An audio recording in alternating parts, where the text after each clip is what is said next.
Primeiro livro do profeta Samuel, capítulo 2, do verso 1 ao verso 10, diz assim o texto. Então orou Ana e disse: O meu coração se regozija no Senhor, a minha força está exaltada no Senhor. A minha boca se ri dos meus inimigos, porquanto me alegro na tua salvação. Não há santo como o Senhor, porque não há outro além de ti, e rocha não há nenhuma como o nosso Deus. Não multipliqueis palavras de orgulho, nem saiam coisas arrogantes da vossa boca, porque o Senhor é o Deus da sabedoria e pesa todos os feitos na balança. O arco dos fortes é quebrado, porém os débeis cingidos de força. Os que antes eram fartos, hoje se alugam por pão, mas os que andavam famintos não sofrem mais fome.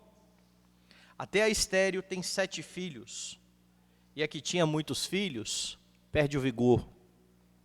O Senhor é o que tira a vida e a dá, faz descer a sepultura e faz subir. O Senhor empobrece e enriquece, abaixa e também exalta. Levanta o pobre do pó e desde o monturo o exalta o necessitado, para fazer assentar entre os príncipes, para fazer herdar o trono de glória. Porque do Senhor são as colunas da terra e assentou sobre elas o mundo. Ele guarda os pés dos seus santos, porém os perversos emudecem nas trevas da morte, porque o homem não prevalece pela força. Os que contendem com o Senhor são quebrantados, dos céus troveja contra eles. O Senhor julga as extremidades da terra, dá força ao rei e exalta o poder do seu ungido. Oremos. Pai Santo, queremos exaltar mais uma vez a Tua majestade. Como já cantamos aqui, cremos que o Senhor reina, todo poderoso e soberano. Por isso podemos descansar, ó Deus Santo, no Teu governo. E neste instante, podemos parar, ó Deus, e atentar com a iluminação do Teu Espírito para as benditas e santas leis do Teu reino. Que o Senhor fale ao nosso coração nesta manhã para a Tua glória, Pai, em nome de Jesus. Amém. Meus irmãos, o povo de Deus é chamado para adorar ao seu Senhor. Sobretudo no dia de hoje, dia do Senhor, dia em que somos convocados e o Senhor congrega o seu povo a fim de bendizer o santo Deus. Infelizmente, muitos não conseguem compreender bem esta questão do exaltar a Deus, e alguns entendem que Deus deve ser exaltado apenas por aquilo que Ele faz. E é verdade, Deus precisa ser exaltado por aquilo que Ele faz. Aqui no texto, você viu que no capítulo anterior, Ana orou ao Senhor, foi ouvida por Deus, concebeu e então teve o seu filho. Pegou o seu filho, cumpriu o seu voto diante do Senhor, levou para dedicá-lo ao serviço do templo. E o final do capítulo 1 relata que, ao cumprir o seu voto, esta mulher adora ao Senhor. Só relembre comigo aí, veja o verso 28. Pelo que também o trago como devolvido ao Senhor por todos os dias que viver, pois do Senhor o pedi, e eles adoraram ali o Senhor. O que se segue então é o chamado Cântico de Ana, o conhecido Cântico de Ana. Esse belo cântico certamente influenciou outro cântico que você conhece bem e que está lá no Novo Testamento e que foi cantado exatamente pela mãe do Senhor Jesus Cristo. O Cântico de Maria, em alguns aspectos, é muito parecido com este Cântico de Ana, e os comentaristas apontam que certamente ela foi influenciada por este cântico. Ana certamente estava muito alegre quando entoou esse cântico, muito agradecida ao Senhor que havia ouvido a sua oração, mas ela não está aqui louvando a Deus apenas por aquilo que Deus deu a ela. Há muito mais no cântico de Ana, há muito mais no louvor desta mulher, e neste cântico você aprende que você deve louvar a Deus por algumas razões. A primeira delas, você louva a Deus por quem Ele é. É isso que você percebe aqui no cântico de Ana. Veja o versículo 1. Então orou Ana e disse: o meu coração se regozija ou se alegra no Senhor, a minha força está exaltada no Senhor. A minha boca se ri dos meus inimigos, porquanto me alegro na tua salvação. Veja que essa mulher está dizendo que o seu coração se alegra, se regozija diante do Senhor e que ela se alegra diante da salvação do Senhor. E você percebe aqui um contraste bem nítido, porque essa mulher já foi descrita aqui nesse texto como uma mulher atribulada de espírito.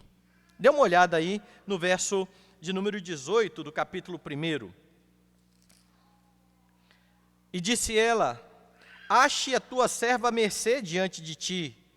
A mulher se foi em seu caminho, comeu, e o seu semblante já não era triste. Ela chega ali como atribulada de espírito. Assim que ela se apresenta a Eli, quando ele diz que ela estava embriagada, ela fala: não, Senhor, eu sou uma mulher atribulada de espírito. Mas agora no final, depois de ter ouvido a oração do sacerdote, o seu coração já não é mais triste. Mas ela simplesmente não deixou somente de ser triste. O começo do seu cântico mostra todo o regozijo do seu coração. Eu estou alegre. E eu estou alegre no Senhor, diz ela. Ela está alegre na salvação do Senhor. E isso precisa ficar bem entendido aqui. Porque quando nós falamos em salvação na Escritura, nós podemos pensar na salvação eterna. O Senhor nos salva da ira vindoura. Mas nós podemos também pensar em circunstâncias em que nós somos salvos pelo Senhor. Davi foi salvo pelo Senhor da guerra. E em vários momentos outros personagens foram salvos em meio aos seus contextos muito complicados que eles estavam vivendo. E a frase anterior mostra como ela viu esta salvação do Senhor. Dê uma olhada. O meu coração se regozija no Senhor, a minha força está exaltada no Senhor, a minha boca se ri dos meus inimigos, porquanto me alegro na tua salvação. Então a salvação aqui está em oposição aqui ao que os inimigos estavam querendo fazer diante dela, ou seja, prevalecer contra ela. E você pode pensar imediatamente em quem está sendo vista aqui como a inimiga de Ana. Penina. Penina é a sua rival. Penina é a sua concorrente. Penina é aquela que ano após ano, quando eles iam ao templo para orar, ela começava a falar contra Ana, que não tinha filhos. Era isso que causava tristeza no coração desta mulher, era isso que trazia amargura ao coração dessa mulher. Mas agora o Senhor havia escutado a sua oração, o Senhor havia dado milagrosamente a ela um filho este que acabou de ser dedicado ao Senhor. E ao cantar então ela está dizendo: a minha boca se ri dos meus inimigos, porquanto eu me alegro na tua salvação. Deus tirou Ana do seu vexame. Deus faz com que Ana agora se coloque numa posição diferente da anterior, diante de Penina, diante daquela que tripudiava todos os anos desta mulher. Então o que você percebe aqui na oração de Ana é que Deus é aquele em quem ela tem a sua alegria, mas Deus está fazendo grandes coisas na vida dela. E Ele é aquele que, além de salvar você da ira vindoura, também se for da sua vontade, salva você em outros tempos em tempos de aflição, em outros momentos da sua vida, em que você esteja passando por dificuldades, por provações. E então você precisa lembrar que, independente do seu estado, seja passando por provação ou dificuldade, seja sendo livrado dessas tribulações e dificuldades, você tem que ter diante de si o entendimento que você se alegra nele. Porque se a alegria não estiver nele, você não conseguirá se alegrar nem mesmo nos momentos em que as coisas estiverem muito tranquilas. Você percebe isso de forma muito fácil quando você tem pessoas que têm uma estrutura familiar tranquila, não têm problemas financeiros, vivem uma vida tranquila na sociedade e com o coração cheio de amargura, cheio de tristeza. Pessoas que muitas vezes dão cabo da vida. Esse é o mês em que se está falando muito, foi mês passado, né? Hoje já virou o mês. O mês passado, o mês que se falou bastante sobre essa questão do suicídio. E muitos daqueles que tiram a sua vida, se você olhar aparentemente, você vai falar, não tem nenhum problema. Mas de nada adianta não existirem problemas externos se o coração não está em paz e não está alegre com o Senhor. Esta mulher está louvando a Deus porque ela se alegra nele e se alegra na salvação dele. E quando você faz isso, você pode confiar que no fim das contas é o Senhor Deus quem tratará com os seus inimigos. Não é você. Veja que em momento nenhum Ana está se contrapondo a Penina. Ela se coloca diante do Senhor, e é o Senhor que está então aqui exaltando Ana diante daquela que tanto a aborrecia. E por confiar no Senhor, em quem Ele é e no seu caráter, é que você pode tratar bem aqueles que fazem mal a você, sabendo que o Senhor não está com os seus olhos fechados, e ao seu tempo Ele irá tratar com aqueles que muitas vezes causam angústias à sua vida. A salvação aqui de Ana precisa ser vista também no contexto dos primeiros leitores. Lembre-se que Israel está num período difícil. Israel é a nação que está vivendo em um tempo de esterilidade. O tempo dos juízes é o tempo em que cada um faz o que acha mais reto. E agora Deus irá levantar o seu rei. E Deus então chama uma mulher, que é aquela que dará a luz ao que vem anunciar o rei.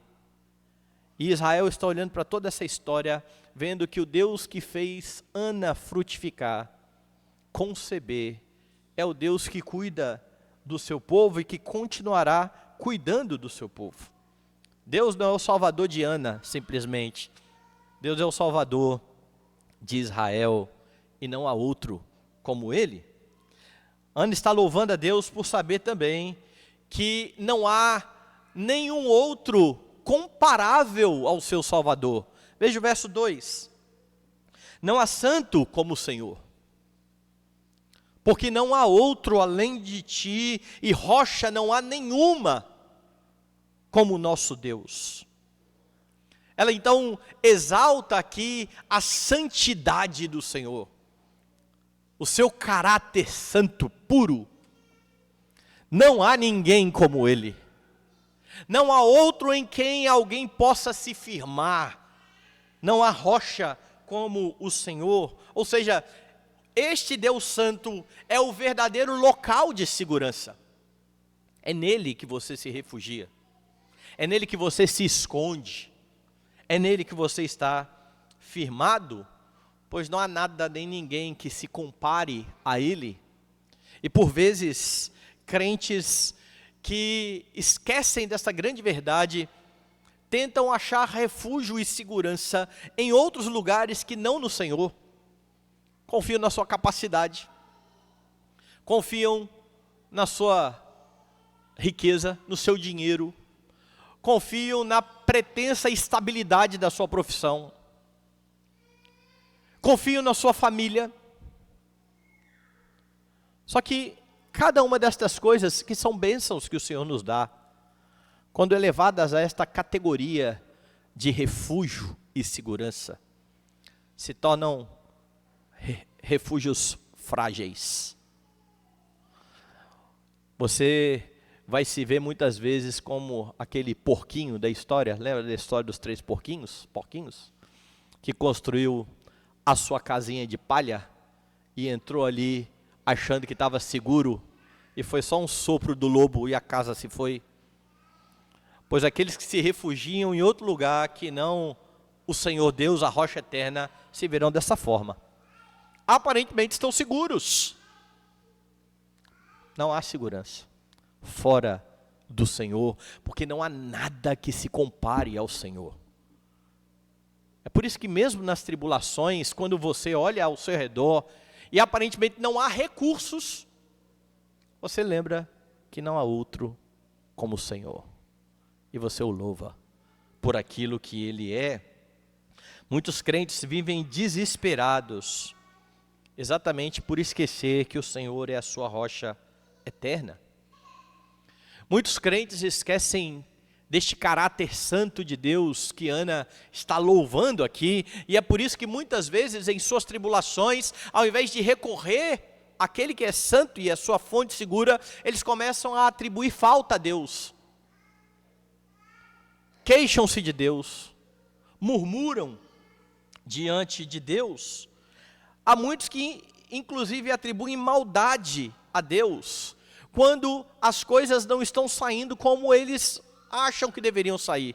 E um bom exemplo disso é a mulher de Jó, que ao perder tudo, diferente do seu marido que disse Deus deu e Deus tomou, bendito seja o nome do Senhor, disse amaldiçoe ao seu Deus e morra. Você ainda vai permanecer íntegro diante de Deus? É o que ela diz a Jó. Em outras palavras, o que ela está dizendo é, Deus não está dando o que você merece, logo você não deve louvar a Deus. É uma besteira continuar servindo a um Deus que não está cercando você de coisas boas. Pessoas que perdem de vista exatamente a santidade de Deus. Não há nada que Deus faça que não esteja em consonância com o seu caráter santo. Ainda que aos nossos olhos estas coisas pareçam muito difíceis de entender e de compreender, e de fato há muitas que são. A bênção é que você não precisa compreender as coisas. Você precisa saber quem é Deus. Porque se você souber quem é Deus, você não irá se preocupar com aquilo que Ele está fazendo na sua vida. Então, em meio às suas dificuldades, cuide do seu coração, cuide dos pensamentos e palavras, a fim de não atribuir falta a Deus. Porque veja bem a exortação aí do verso 3, a parte A. Não multipliqueis palavras de orgulho.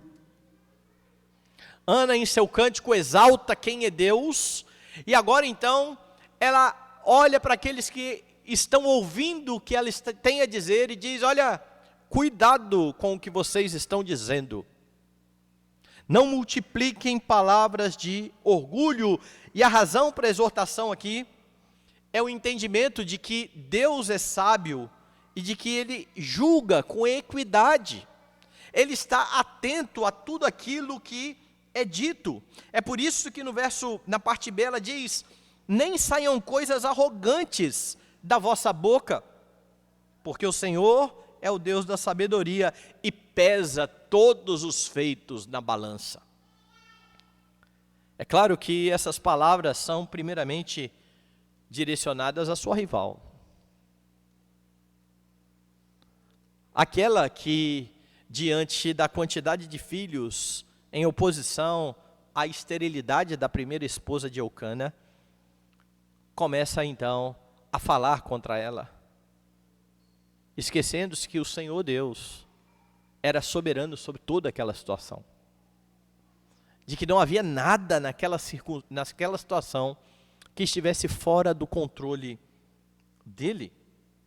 Então, em vez de murmuração diante dos dilemas, porque por vezes é isso que os crentes fazem, ao invés de parar, olhar para o Senhor, buscar ao Senhor, eles começam a reclamar, a murmurar, a se mostrar muito insatisfeitos e não louvam a Deus por sua sabedoria, lembrando que todas as coisas cooperam para o bem daqueles que amam a Deus, e esquecendo que um dia todas as palavras, tudo aquilo que nós proferimos, será julgado por Ele.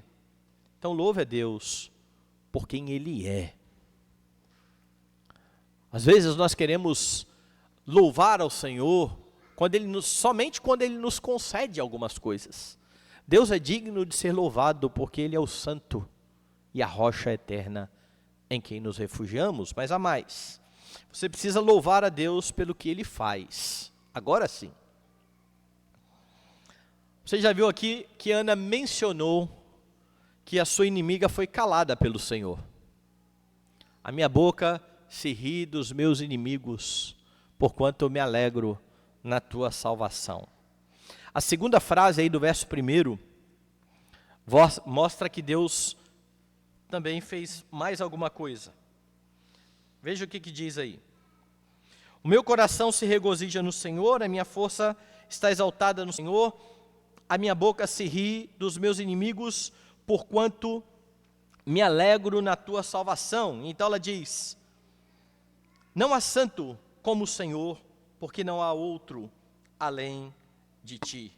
Mas perceba o que ela diz aí, a minha força está exaltada no Senhor. A palavra que está aí na sua Bíblia, força, é uma possibilidade de tradução. Mas a outra, a palavra hebraica aqui literalmente quer dizer chifre. E há algumas Bíblias que trazem essa tradução. A King James traz essa tradução. O meu chifre, em vez da minha força, o meu chifre está exaltado no Senhor. E você precisa entender, compreender o que isso significava para eles. O chifre dos animais apontava então para a vitória dos animais sobre os seus inimigos. Se você começar a notar os animais que têm muito chifre, pega por exemplo, alce, quando eles lutam, a força está exatamente no chifre. E é o chifre que eles usam ali para digladiar. E então o chifre é o sinal da sua vitória. O que Ana está dizendo literalmente aqui é, a minha vitória está exaltada no Senhor. Deus a tira de um local onde ela está sendo humilhada e agora a exalta. Deus faz aquilo que Pedro diz no Novo Testamento que Deus fará com os crentes. A minha vitória está exaltada no Senhor, porque Deus removeu a vergonha dela e agora ela pode andar de cabeça erguida diante da sua inimiga. Veja o que Pedro vai dizer sobre isso na sua primeira carta. Abra lá, primeira carta de Pedro, no capítulo de número 5.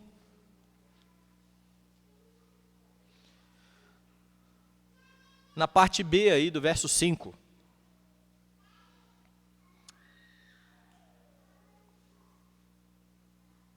Outro sim, no trato de uns com os outros, cingivos todos de humildade, porque Deus resiste aos soberbos.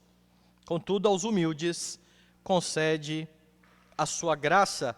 Humilhai-vos, portanto, sob a poderosa mão de Deus, para que Ele, em tempo oportuno, vos exalte, lançando sobre Ele toda a vossa ansiedade, porque Ele tem cuidado de vós. É diante dele que nós colocamos as nossas aflições, aquilo que traz angústia à alma. Deus pode, meus irmãos, se for a vontade dele, tirar você, inclusive, de situações vexatórias. E eu não estou dizendo aquelas situações onde você está passando vergonha por causa dos seus pecados.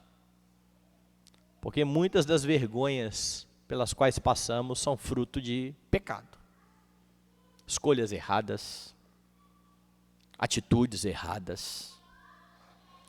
Eu estou falando daqueles momentos em que você está sendo vítima de pecados alheios. Isso também tem propósito, porque Deus é soberano sobre todas as circunstâncias.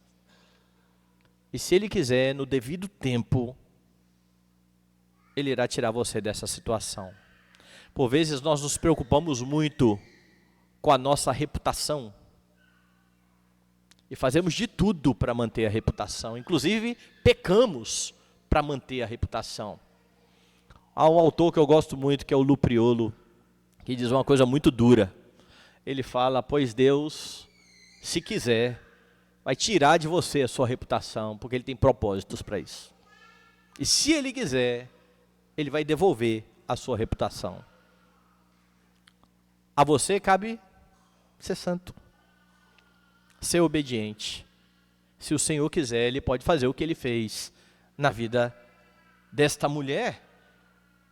Mas lembre-se que, ainda que Ele não faça isso, Ele promete sustentar você em meio às suas tribulações. E mais, Ele promete que usará todas estas coisas a fim de formar em você o caráter bendito de Cristo. É por isso que, não importa as circunstâncias, você pode descansar no Senhor. Ana reconhece aqui o que Deus fez na vida dela, mas não só isso. Ela reconhece também o que Deus faz por outros. E ela começa então a partir do verso 4 mostrar que Deus é aquele que ampara os piedosos. Veja o verso 4 e o verso 5. O arco dos fortes é quebrado, porém os débeis cingidos de força. Os que antes eram fartos, hoje se alugam por pão, mas os que andavam famintos não sofrem mais fome. Até a estéril tem 7 filhos, e a que tinha muitos filhos perde o vigor. E você vê então os contrastes e as mudanças de circunstâncias. O que estava numa posição exaltada sendo humilhado, o que estava numa posição de humilhação sendo elevado a outra posição. Não tome essa afirmação como um conceito geral para todas as pessoas, porque não é isso que Ana está dizendo. Ela não está falando que Deus faz isso com todo mundo. Ela está falando aqui do povo de Deus. Ela está falando aqui do povo do pacto. Do povo que se chama pelo nome do Senhor.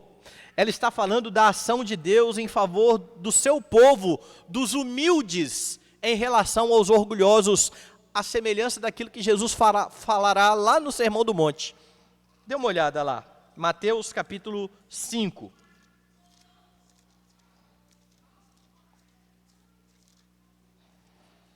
Aqui no Sermão do Monte, Jesus inicia, mostrando o caráter daqueles que fazem parte do povo de Deus e como deve ser a vida destes homens.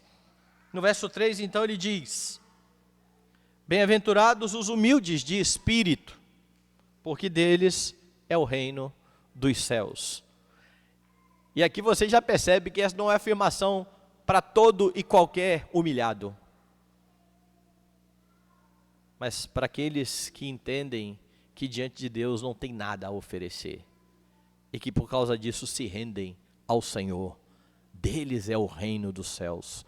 Não é uma promessa para ímpios, essa é uma promessa para crentes.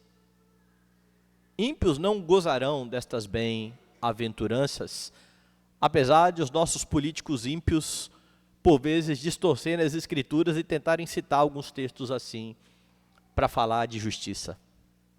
Uma justiça que eles não têm ideia do que seja. Mas veja o verso 5. Jesus diz: bem-aventurados os mansos, porque herdarão a terra. Uma vez eu ouvi um camarada citando esse versículo para falar do sem terra. Falei, meu amigo, se sem terra é manso, eu não sei o que é manso. Tem nada a ver com isso, nada. As promessas do Senhor não são indistintas.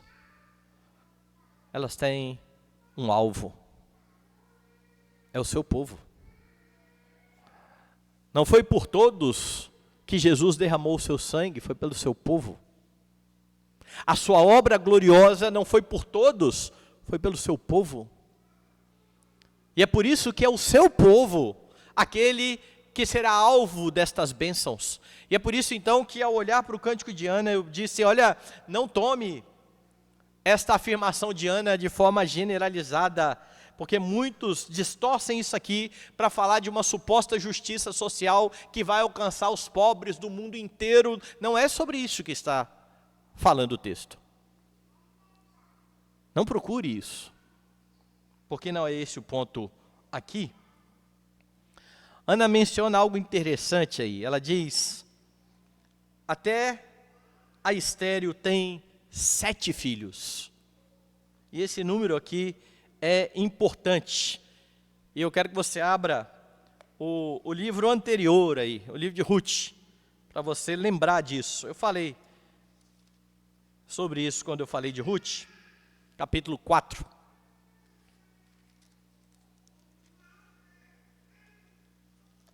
Veja lá no verso de número 15. Quando as mulheres estão louvando Ruth pelo filho que lhe nascera e pelo resgatador, Boaz, aqui ela está falando do filho, do herdeiro. Ele será restaurador da tua vida e consolador da tua velhice, pois tua nora que te ama o deu à luz, e ela te é melhor do que 7 filhos. Você sabe que Eucana já falou algo parecido, né? Lá tentando consolar a Ana. Por acaso eu não sou melhor para você do que 10 filhos? 7, 10 são números importantes na Escritura. Por que Ruth ouviu isso? A sua nora é melhor do que 7 filhos. E por que Ana está aqui dizendo, olha, até a estéril tem 7 filhos? Porque é um número que expressa exatamente a plenitude das bênçãos de Deus sobre aquela mulher e sobre o seu povo. Deus abençoa o seu povo de forma plena e abundante. É isso então que ela está reconhecendo aqui neste cântico. E ela reconhece mais, ela reconhece o governo de Deus sobre todos os aspectos da vida. Dê uma olhada aí nos versos 6 até o 8. O Senhor é o que tira a vida e a dá. Ou seja, se você está vivo, é porque Deus quer. Se alguém já partiu desta vida, foi porque Deus quis. Essa foi a afirmação de Jó. Deus deu, Deus tomou. Bendito seja o nome do Senhor. Ele regula cada aspecto da vida. Faz descer a sepultura e faz subir. O Senhor empobrece e enriquece. Abaixa e também exalta. Levanta o pobre do pó e desde o monturo exalta o necessitado, para o fazer assentar entre os príncipes, para o fazer herdar o trono de glória. Deus está soberanamente lidando com todo e cada aspecto da vida humana, da forma como Ele quer, sem pedir conselho a ninguém. É por isso que Salomão, em Provérbios, vai dizer que o pobre e o rico se encontram, ambos fez o Senhor. Ambos fez o Senhor. para que o contento do homem, o contentamento do homem, esteja somente no Senhor, é Ele quem dá e tira benefícios materiais, é Ele quem humilha e exalta quem Ele quer. Então não se engane, tudo o que acontece em sua vida, tudo, só acontece porque o Senhor quis assim, porque está dentro do plano dEle. E antes de você falar, pastor, mas está difícil a minha vida, lembre do caráter de Deus, Ele é santo. São pecadores tentando avaliar um plano santo. Não dá certo. Você só vai conseguir perceber corretamente o plano e o propósito de Deus, avaliando segundo o critério da Escritura, que é a lente que Deus deu para você ler corretamente a vida. É assim que crentes se portam.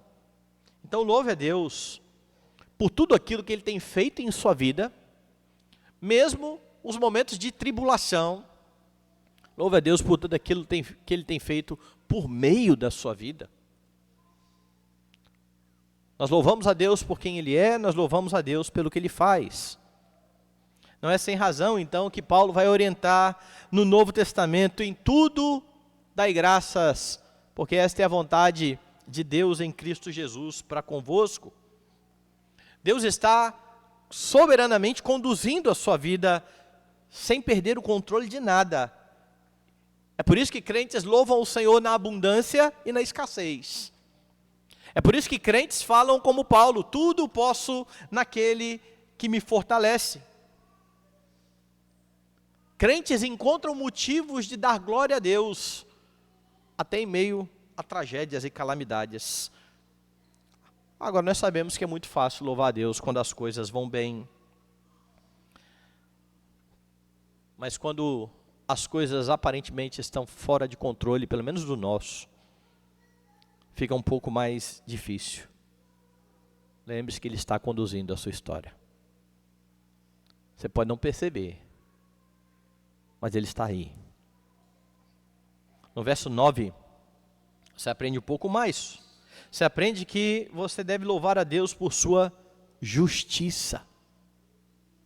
Ela diz assim: Ele guarda os pés dos seus santos, porém os perversos emudecem nas trevas da morte, porque o homem não prevalece pela força.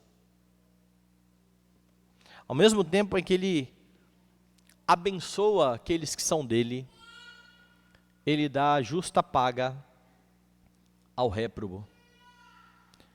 E o que o réprobo pode fazer diante dele? O que o homem pode fazer diante dele?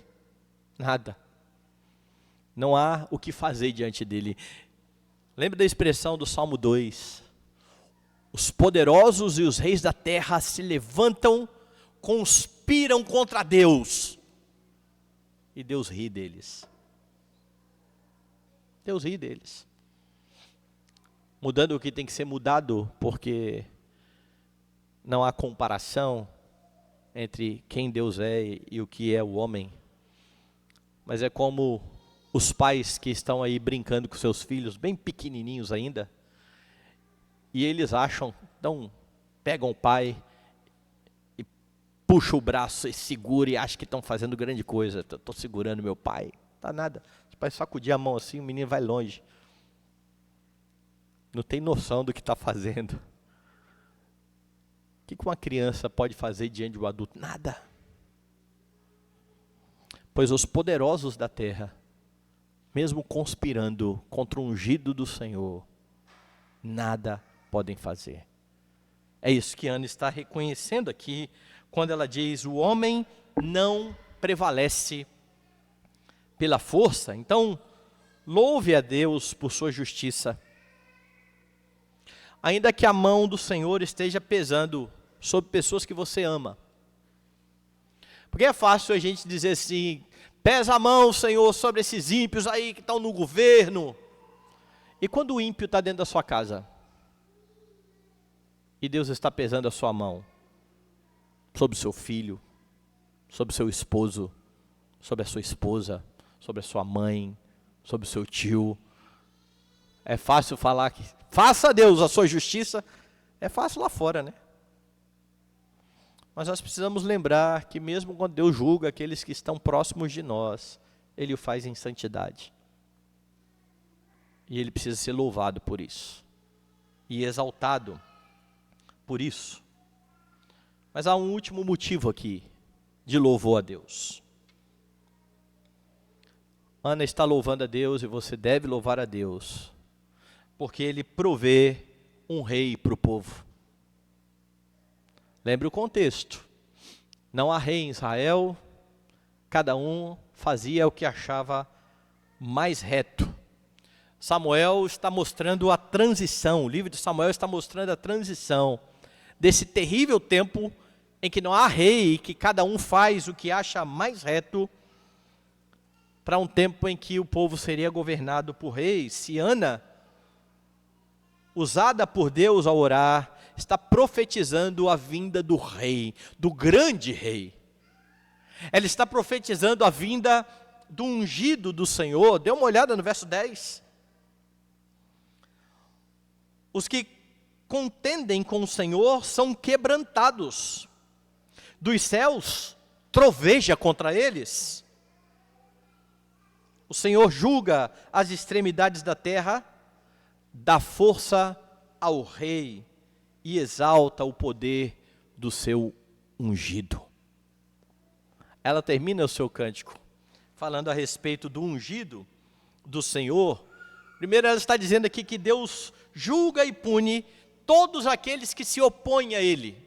E sabe como que Deus faz isso? Por meio do seu ungido. Porque ao mesmo tempo que Deus pune estes homens, Ele exalta o seu ungido, por meio de quem Ele executa toda a sua justiça. Lá na parte B do verso 9, ela já havia dito, olha, a vitória não vem pela força, o homem não prevalece pela força, porque não vence quem é mais forte, vence aquele que está com o Senhor. É por isso que o salmista vai dizer em outro local, uns confiam em carros, outros confiam em cavalos. Ele confiava no Senhor. Ao lado do Senhor, pouco importa Golias, que todo dia colocava o povo para correr, porque ali estava o ungido do Senhor com uma pedrinha, lançando por terra o gigante, vencendo em lugar do povo. Curiosamente, não é qualquer pessoa que derrota Golias. É este que está sendo anunciado aqui, Davi, que aponta para aquele que é a grande rocha, Cristo Jesus. Deus está provendo para o seu povo um rei.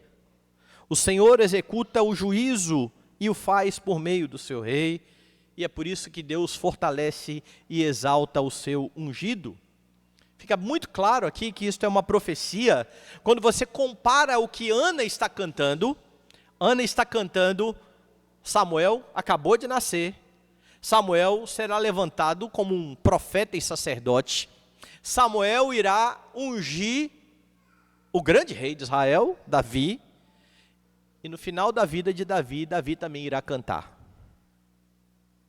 E eu quero que você compare o que está cantando Ana com o que irá cantar Davi. Então eu peço que você abra a sua Bíblia lá no segundo livro de Samuel.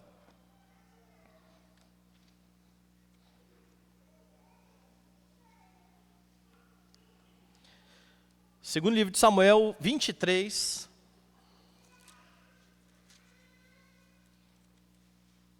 Eu vou ler do verso 1 ao verso 6. São estas as últimas palavras de Davi. Palavra de Davi, filho de Jessé. Palavra do homem que foi exaltado, do ungido do Deus de Jacó. Então eu quero que você tenha em mente aí o cântico de Ana e perceba o que Davi está cantando aqui.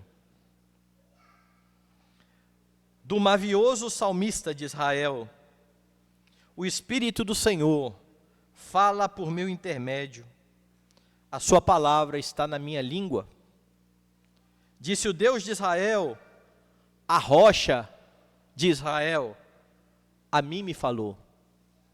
Aquele que domina com justiça sobre os homens, que domina no temor de Deus, é como a luz da manhã quando sai o sol, como manhã sem nuvens, cujo esplendor depois da chuva faz brotar da terra a erva. Não está assim com Deus a minha casa, pois estabeleceu comigo uma aliança eterna, em todo bem definida e segura. Não me fará ele prosperar toda a minha salvação e toda a minha esperança? Porém, os filhos de Belial serão todos lançados fora, como os espinhos, pois não podem ser tocados com as mãos. O que Davi está cantando aqui tem muita semelhança com aquilo que Ana está cantando muitos anos antes. Ambos estão retratando o rei de Israel como exaltado e ungido. Ambos estão se dirigindo a Deus como a sua rocha. Ana está dizendo, e rocha não há nenhuma como nosso Deus. E Davi está reconhecendo Deus como a sua rocha. Ana então fala de antemão o que Davi viu já acontecer quando ele cantou. E os primeiros leitores de Samuel, que estavam provavelmente vivendo debaixo do reinado de Davi, podem agora ver na oração de Ana, como é que esse Deus providente está lidando com a nação. Eles podem olhar para o seu passado, perceber o quão terrível estava a situação de Israel, e eles podem agora olhar para o seu rei, para o ungido do Senhor, e para a forma como o Senhor está conduzindo e liderando, por meio de Davi, a nação de Israel. Deus providenciou um rei conforme o seu coração. Veja aí 1 Samuel capítulo 13. Lá no verso de número 4. Todo Israel ouviu dizer, Saul derrotou a guarnição dos filisteus, e também Israel se fez odioso aos filisteus. Então o povo foi convocado para junto de Saul em Gilgal. Estou lendo 4 por enquanto. Aqui é Saul, o rei. Agora veja o 14. Já agora não subsistirá o teu reino. O Senhor buscou para si um homem que lhe agrada, e já lhe ordenou que seja príncipe sobre o seu povo, porquanto não guardaste o que o Senhor te ordenou. Veja o contraste agora entre Saul e Davi. E como Deus está conduzindo a vida do seu ungido. No período de grande infertilidade ou esterilidade espiritual de Israel, Deus que milagrosamente fez com que a estéril gerasse um filho, por meio desse filho que foi gerado, anunciou o seu cuidado soberano, concedendo ao povo o seu ungido. E como eu já disse, já mencionei, cada um destes reis ungidos apontam para o grande rei. É por isso que é motivo de louvor também para você, saber que ele proveu um rei para o seu povo. Foi motivo de louvor para Ana, é motivo de louvor principalmente para nós, que já vimos o maior dos reis, que se humilhou, mas que foi exaltado por Deus, que o fez assentar num trono. Nós já vimos a história acontecer, nós já vimos que todos os ungidos do Antigo Testamento falharam, mas que Deus enviou o seu Filho ao mundo e ungiu, para que ele, como grande rei, profeta e sacerdote, cumprisse a sua obra soberana, a fim de resgatar um povo para si. Em seu cântico, que mostrou o cumprimento daquilo que Ana estava profetizando, Davi disse algo interessante no verso 2. O Espírito do Senhor fala por meu intermédio, e a sua palavra está na minha língua. Calvino ensinou certa vez que a palavra é o cetro com o qual o Rei Jesus governa a sua igreja. E é isso que está expresso aqui, no Cântico de Davi. A palavra de Deus está na boca de Cristo. E é pela palavra que Ele governa o seu povo. Quando nos ajuntamos dominicalmente, é para ouvir aquilo que o Rei tem a dizer. Porque é por meio da Escritura e somente por meio da Escritura que Jesus, o ungido de Deus, que foi exaltado pelo Pai, é por meio da Escritura que Ele governa a sua vida. É por isso que você deve abrir a Bíblia, a fim de ouvir a voz de Deus. E na força do Espírito, colocar em prática a lei do Senhor. Louve a Deus pelo grande Rei provido para a sua igreja, que se humilhou, morreu como servo, mas que reina e reinará para todo sempre. O Cântico de Ana mostra que você deve louvar a Deus por quem Ele é, por aquilo que Ele faz, por Ele ter providenciado um rei para o seu povo. Deus é o grande Salvador, Santo, refúgio para os que nele confiam. Deus é aquele que abençoa abundantemente o povo, sobretudo providenciando o seu rei. Aqui no livro de 1 Samuel, nesse texto que nós lemos hoje, é a primeira vez que aparece a menção ao ungido de Deus. Ao rei que viria, ao Messias do Senhor. Logo, é uma profecia que apontava para Davi. Mas principalmente é uma profecia que apontava para aquele de quem Davi era apenas sombra, imperfeito.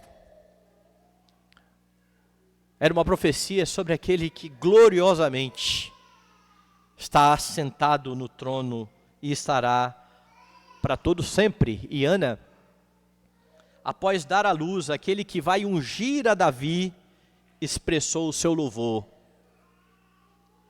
Curiosamente, Maria, após ter a notícia de que seria a mãe do grande rei, como eu disse, vai entoar um cântico semelhante ao de Ana, louvando a Deus pela providência de trazer salvação a Israel. Salvação que alcançou você, que hoje se reúne para adorar o Senhor. Porque se você está aqui nessa manhã, foi porque o Senhor, o grande rei, fez de você um súdito desse reino. E como súdito desse reino, você precisa viver os seus dias para a glória de Deus, aprendendo por que você precisa louvar e adorar ao Senhor. Você louva Ele por quem Ele é, pelo que Ele faz, pelo Rei que Ele deu a você.